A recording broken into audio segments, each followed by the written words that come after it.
Hello guys! Good evening! Ayan, bago po ako matulog ngayong gabi ay may share po ako sa inyo. Na-experience niyo po ba yung naglalagay inyong mga cellphone kapag gumagamit po kayo ng Facebook? Or kapag nag-open po kayo ng mga website dyan po sa inyong mga Google Chrome, sa inyong mga cellphone? Ayan.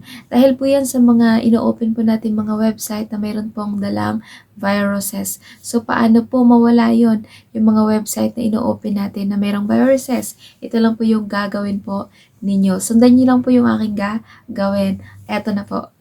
Open Chrome. Tapos may 3 dots doon sa upper right. Pindutin ninyo. Puntahan po ninyo yung settings. Tapos hanapin po natin ngayon yung ating site settings. Ayan, pindutin niyo po yan siya. Ito po yung lalabas. Okay? Then, data stored. Pindutin. Yan, makikita nyo dyan lahat ng mga naka-stored na data na ginamit ninyo or yung mga websites. Ayan. Marami po yan sila, guys. No?